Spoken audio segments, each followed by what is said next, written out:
So hello મારા વાલા વિદ્યાર્થી મિત્રો, મારું નામ છે નિતેશ જોગલ અને તમારું સ્વાગત છે એનજે ક્લાસીસ ગુજરાતીમાં. તો વિદ્યાર્થી મિત્રો, આજે આપણે જોવાનું છે ધોરણ 10 વિષય ગણિત અને તેનું ચેપ્ટર નંબર 13 કે જેનું નામ છે આંકડાશાસ્ત્ર. અને તેમાંના જે મહત્વના દાખલા એટલે કે મોસ્ટ આઈએમપી દાખલા જે આગલી પરીક્ષાની અંદર પૂછાયેલા હોય તે દાખલાઓ આપણે જોઈ રહ્યા છીએ.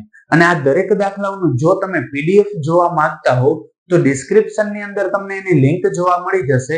એ લિંકમાંથી જે કોઈ પણ ચેપ્ટરના અગાઉની પરીક્ષામાં પૂછાયેલા પ્રશ્નો વિથ વિડિયો સોલ્યુશન તમને તેમાંથી મળી જશે. તો ડિસ્ક્રિપ્શનમાં જઈને તે લિંક ડાઉનલોડ કરવી હોય તો ડિસ્ક્રિપ્શનમાં ડાઉનલોડ કરી શકો છો, અથવા તમે તે છે જે ચેનલ પર જઈ ત્યારબાદ ચેનલના અબાઉટ સેક્શન પર જઈ અને તેમાં ઉપર સ્ક્રોલ કરશો એટલે આઈએમપી ક્વેશ્ચન પીડીએફ કરીને આવશે અને તેની અંદરથી પણ તમે એને ડાઉનલોડ કરી શકો છો. તો આજે આપણે જોવાનું છે તેમાંથી દાખલા નંબર 8. તો જે ઈ દાખલો છે એ દાખલાની રકમ મને કંઈક આ પ્રકારે આપેલી છે કે આપેલ આવૃત્તિ વિતરણમાં 68 ગ્રાહકોના વીજ વપરાશની માહિતી છે. જો વપરાશનો મધ્યસ્થ 137 યુનિટ હોય તો 105 થી 125 તથા 145 થી 165 એકમ યુનિટ વપરાશ ધરાવતા ગ્રાહકોની સંખ્યા શોધો. અને આ જે દાખલો છે એ માર્ચ 2020 ની અંદર 4 ગુણમાં પૂછાયેલો છે અને એનું જે કોષ્ટક છે એ હું કોષ્ટક અહીંયા દોરી નાખું છું. તો કંઈક આ પ્રકારની મને રકમ એની અંદર આપેલી છે. જે કોષ્ટકની અંદર પહેલા મને વર્ગ આપેલા છે ને પછી મને આવૃત્તિ આપેલી છે. અને આ આવૃત્તિની અંદર જે રકમમાં જ મને એક વસ્તુ કહી દીધી હતી કે n બરાબર કેટલા આપેલા છે? 68 આપેલા છે. હવે તમારે આનો શું શોધવાનો છે? કે મધ્યસ્થ શોધવાનો છે. અને આપણે જ્યારે પણ મધ્યસ્થ શોધવાનો હોય ત્યારે સૌપ્રથમ આપણે સંચય આવૃત્તિ શોધવી પડે. એટલે આપણે આની સંચય આવૃત્તિ શોધવી હોય તો સંચય આવૃત્તિને શેના વડે દર્શાવાય? CF. હજુ સંચય આવૃત્તિ શોધવા માટે શું કરવાનું? કે પહેલું પદ હોય ને એને એમને રાખી દેવાનું. એટલે અહીંયા 4 હતા તો હું 4 જ રાખી દઉં છું. પ્લસ હવે શું કરવાનું? બીજું પદ શોધવા માટે આ બે પદનો સરવાળો કરવાનો. એટલે 5 અને 4 બરાબર કેટલા થશે? 9. હવે અહીંયા જે પદ છે એ શોધવા માટે આ બે પદનો સરવાળો એટલે શું થશે? કે 9 + x. હવે આ પદ શોધવા માટે આ બંનેનો સરવાળો એટલે 9 + કેટલા થશે? 20. એટલે શું થાય? 29 + 1. આ પદ શોધવા માટે આ બંનેનો સરવાળો કરવો પડશે એટલે થશે 29 + x અને પ્લસ શું થઈ જાય છે? y. હવે આમાં આ બંનેનો સરવાળો કરીને અહીંયા મૂકવાનો એટલે 29 પ્લસ મારે કેટલા કરવાના છે? 8 કરવાના છે. એટલે કેટલા થશે? કે 37 + x + y. હવે 37 ની અંદર આપણે 4 ઉમેરીએ તો કેટલા થાય? 37 ને 4 થશે 41 + x + y. તો આ પ્રકારનું મને કંઈક સંચય આવૃત્તિ જોવા મળે છે. હવે જો આ માહિતી મને મળી ગઈ છે, હવે જો આપણે સંચય આવૃત્તિ મળી ગઈ છે, કોઈ પણ માહિતીનો જો મારે મધ્યસ્થ શોધવો હોય તો પહેલા તો હું મધ્યસ્થનું સૂત્ર લખું છું. સૂત્ર શું છે? કે મધ્યસ્થને m વડે દર્શાવાય. એટલે m બરાબર સૂત્ર છે l + n/2 - cf / f ગુણ્યા h. એટલે એનો મતલબ એવું થયું કે જે સૂત્રની અંદર માહિતી આપેલી છે એટલી માહિતી આપણે શોધવાની છે. તો સૌપ્રથમ તો મને આની અંદર જે મધ્યસ્થ છે એટલે કે મધ્યસ્થ m બરાબર આપેલા છે. m બરાબર તો અહીં m બરાબર મને આપેલા છે 137. એટલે એનો મતલબ એવો થયો કે મધ્યસ્થ વર્ગ આપણે કહીએ તો m બરાબર 137 કેની વચ્ચે આવશે? કે 125 અને 145 ની વચ્ચે આવશે. એટલે એનો મતલબ એવો થયો મધ્યસ્થ વર્ગ મારા માટે આ થયો છે. હવે મધ્યસ્થ વર્ગમાં જે અધર સીમા હોય ને એ આપણા માટે થઈ જાય l. અને તે લાઈનની અંદર fi માં જે પદ આપેલું હોય એ થશે f. અને તેમાં જ આ જે નીચેનું પદ છે એનાથી ઉપરનું પદ એટલે કે જે આ પદ છે એ મારા માટે શું થઈ જશે? cf થશે. એટલે આ આખી લાઈન છે એમાંથી મને l અને f મળે છે. અને જે cf વાળું પદ છે, cf વાળી કોલમમાં ઉપરનું પદ આપણે શોધીએ તો એ મને શું જોવા મળે છે? cf. એટલે જે માહિતી આપેલી છે ને એ આપણે લખી નાખીએ. l બરાબર કેટલા મળે છે? 125. ત્યારબાદ f બરાબર કેટલા જોવા મળે છે?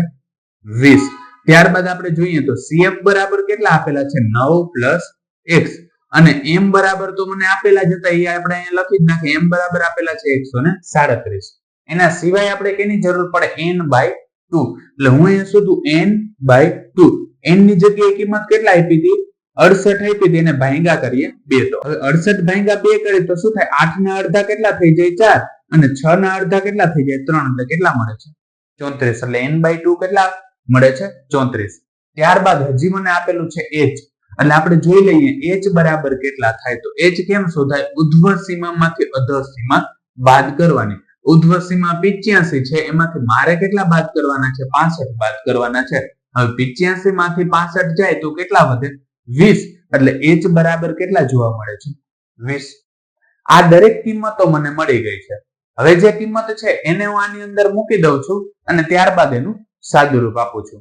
તો પહેલા જે આપેલું છે m તો m બરાબર કેટલા આપ્યા છે m બરાબર મને આપેલા છે 137 બરાબર l બરાબર કેટલા આપ્યા છે 125 પ્લસ n ના છેદમાં 2 બરાબર કેટલા આપણે જોવા મળે છે 34 એટલે ત્યાં મૂકી દઉં છું 34 માઇનસ cf બરાબર શું હતું જો આને કાઉન્સમાં લખજો નહીતર ઘણા વિદ્યાર્થીઓ ભૂલ થશે. અહીંયા માઇનસ કીધું છે તો હું જે પદ છે એ કાઉન્સની અંદર લખીશ 9 x અને છેદમાં કેટલા આપ્યા છે f તો f ની કિંમત આપણી પાસે 20 આપી એટલે ત્યાં 20 લખી નાખો અને ગુણ્યા h બરાબર પણ કેટલા આપેલા છે 20. હજુ આ 20 અને આ 20 તો ઉડી જશે કેમ કે એક ગુણાકારમાં છે અને એક ભાગાકારમાં છે. બાકીના પદનું આપણે સાદું રૂપ આપવું છે તો પહેલા તો 125 આ બાજુ પ્લસ છે આ બાજુ જશે તો માઇનસ એટલે કે આવું થશે 137 માઇનસ 125 બરાબર અહીંયા શું વધે છે તો કે અહીંયા કંઈક આવું આપ્યું છે 34 માઇનસ ની નિશાની પેલા 9 સાથે ગુણાશે એટલે માઇનસ 9 થશે અને હવે માઇનસ ની નિશાની x સાથે ગુણાશે એટલે માઇનસ x થાય અને છેદવાળા પદ તો ઉડી ગયા છે.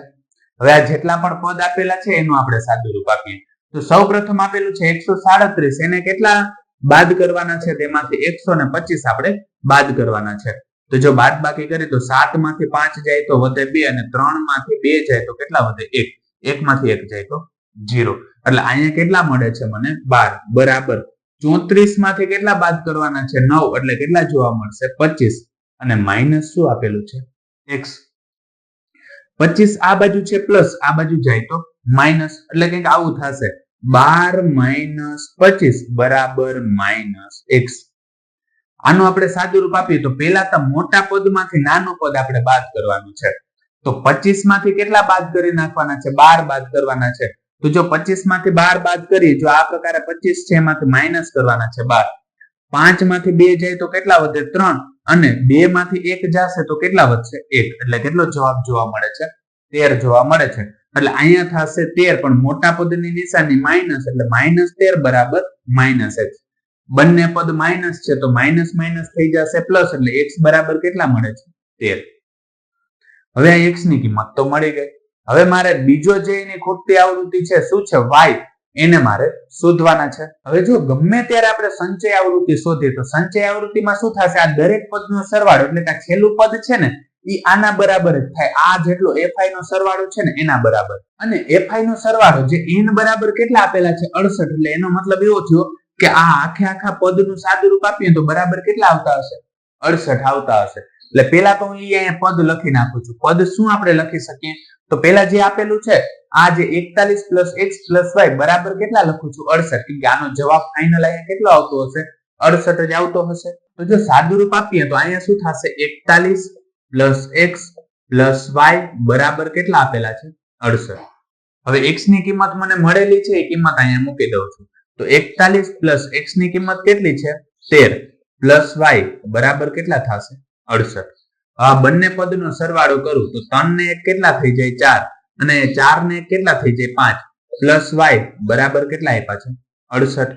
હવે 54 આ બાજુ પ્લસ છે આ બાજુ જશે તો માઈનસ એટલે y બરાબર શું થશે તો કે 68 - 54. હવે જો આપણે આ બંને પદની બાદબાકી કરવાની છે એટલે હું 68 માઈનસ કરી નાખું છું 54 તો 8 માંથી 4 જાય તો કેટલા વધે 4 અને 6 માંથી 1 જાય તો 1 એટલે y બરાબર કેટલા મળશે 14. એટલે આની અંદર જે ખૂટતી આવૃત્તિ છે જેમાં x બરાબર મને મળે છે 13 અને y બરાબર કેટલા મળે છે 14 મળે છે. અને આ મોસ્ટ આઈએમપી દાખલો છે કેમ કે આ પ્રકારના દાખલો દર વખતે બોર્ડની પરીક્ષામાં પૂછાતો જ હોય છે અને 4 માર્કની અંદર પૂછાતો હોય છે એટલે માર્કની દ્રષ્ટિએ પણ મોસ્ટ આઈએમપી છે. અને આ જ પ્રકારના જો દાખલા તમારે જોવા હોય તો ડિસ્ક્રિપ્શનમાં તમને લિંક જોવા મળી જશે. એ લિંકની અંદર એકો એક દાખલો વિડીયો સોલ્યુશન સાથે આપેલો છે. તો એ લિંકથી પીડીએફ ડાઉનલોડ કરવાનું ન ભૂલતા. તો વિદ્યાર્થી મિત્રો, આજ માટે બસ એટલું જ. જો તમને અમારો આ વિડીયો પસંદ આવ્યો હોય તો વિડીયોને લાઈક કરીને ચેનલને સબસ્ક્રાઇબ કરવાનું ન ભૂલતા. કારણ કે જ્યારે તમે વિડીયોને લાઈક અને ચેનલને સબસ્ક્રાઇબ કરો છો ત્યારે અમને મોટિવેશન મળે છે અને આ જ પ્રકારના વિડીયો અમે તમારા માટે બનાવી શકીએ છીએ. ધન્યવાદ.